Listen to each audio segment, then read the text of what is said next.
Despite years or even decades of diet and exercise, we often succumb to our cravings and binge out of control. Why is that? Is it because some of us are addicted to food and there's nothing we can do about it? In this video, I'm going to tell you how we get addicted to food and how, at long last, we can bring that addiction under control.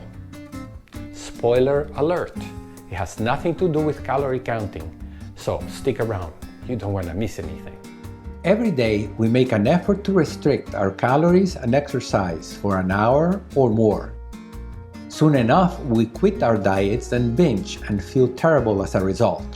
Doctors tell us to diet and exercise to avoid or revert obesity and diabetes. But if you have suffered from either of these two conditions, you know that diet and exercise are easier said than done. Very often, calorie counting keeps us in a bad mood, and dieting keeps us too weak to work out long enough to lose weight. Scientifically speaking, why is that? Why have we so much trouble staying away from certain foods?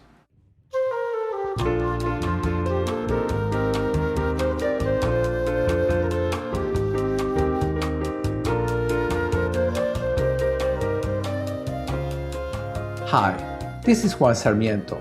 Let's talk about food addiction and how to stop it. But first, be sure to like this video and subscribe to my YouTube channel. Also, click on the bell so you are notified of all the videos coming up in this channel. Certain carbohydrates are known to elicit a rapid increase in blood glucose and insulin levels. These carbohydrates are said to have a high glycemic index. Just like some abuse drugs do, glucose and insulin signal the reward system in our brains and modify dopamine concentrations. Intuitively, you know that this is true because you have no trouble finding room in your stomach to eat dessert. For example, we avidly eat dessert even after a large meal. How many French fries or tortilla chips can you eat when you are on a binge? How many slices of pizza can you eat on one sitting? Have you ever eaten half the chocolate in a box before realizing what you just did? How about donuts? Carbs with a high glycemic index are not only addictive, but they hardly ever take us to satiety. Let's define food addiction.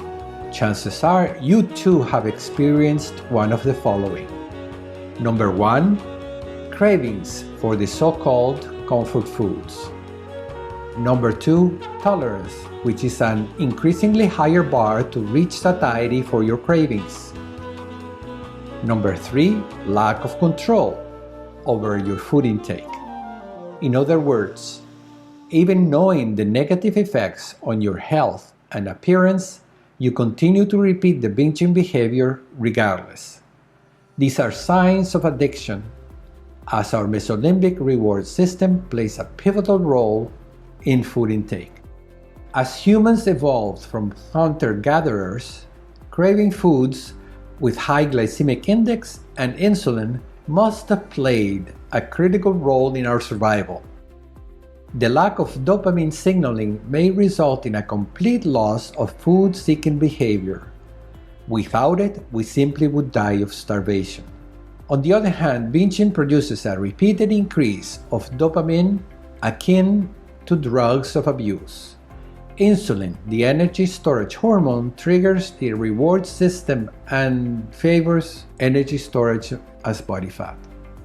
Only 5% of people with obesity are able to permanently reduce their excess body weight.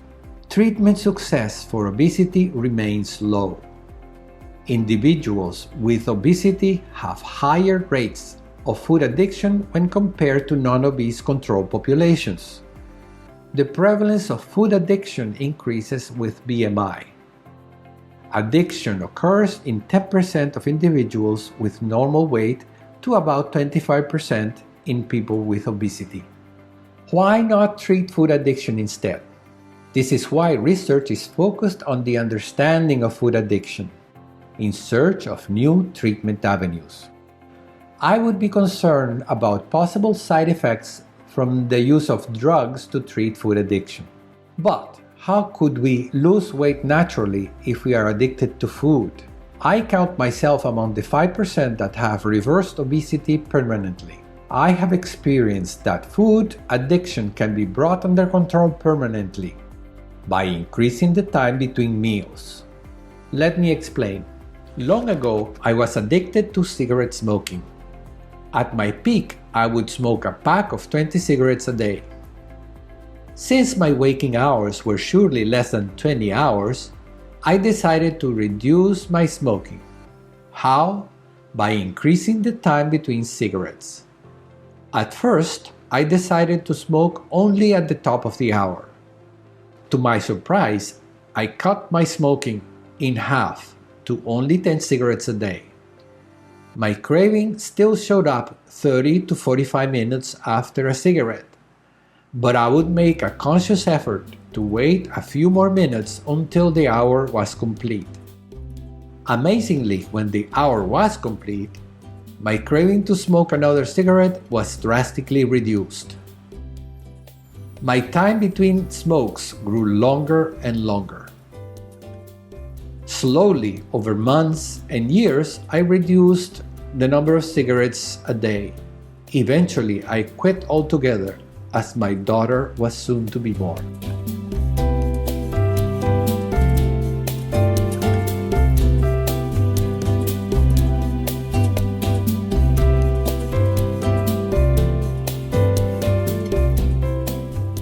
Anyone may reduce their addiction to carbs with high glycemic index not by avoiding them, but by increasing the time between meals. I started my 1 meal a day regimen back in November of 2009 without an adaptation period. Back then, my diet was rich in carbohydrates of a high glycemic index, like bread, potatoes, rice, and pasta. My time between meals was 23 hours, but you may progressively increase the time between meals. First, by delaying breakfast and taking your dinner earlier, eventually doing an 18-6 intermittent fasting regimen. After that, it should be easy to reach the OMAD regimen. With OMAD, we adjust the basal insulin levels and bring ghrelin effect under control. Watch my video about hunger control through ghrelin and insulin control, linked in the top right corner of your screen. Recently, I have learned about the advantages of a low-carb diet. Nevertheless, with OMAD, my cravings have long been gone and I see food only as fuel. I hardly ever feel hungry except close to 11 a.m. when I have my OMAD normally. If you are one of those emotional eaters that gets cravings when depressed, you're not alone. All you are doing is trying to reach your own reward system to help you cope. You will find that with tolerance, you will need more and more carbohydrate intake to reach the reward level. Understanding the problem is halfway to the solution. To lower your carbohydrate cravings, there is OMAD. If you think you could never make OMAD part of your lifestyle, you are not alone either. But if you give it a try and are able to complete 21 days of OMAD, you will change your life. I believe that anyone at any age can complete this OMAD goal and then bring your food addiction, cravings, and binging under control naturally. Best of all, you will find it a lot easier than you think now, so why not give it a try? With OMAD, you will bring your basal insulin levels down. The first few days are going to be hard, but they will get easier and easier. Stay with your carbohydrate diet at first if you must. Eventually, you will be hungry only once a day and you will have no cravings for any particular foods. Best of all, the sky will clear and you will change your life in ways you never thought possible. Then I will congratulate you for changing your life. And then, as now, I will remind you that life is looking up. Thank you.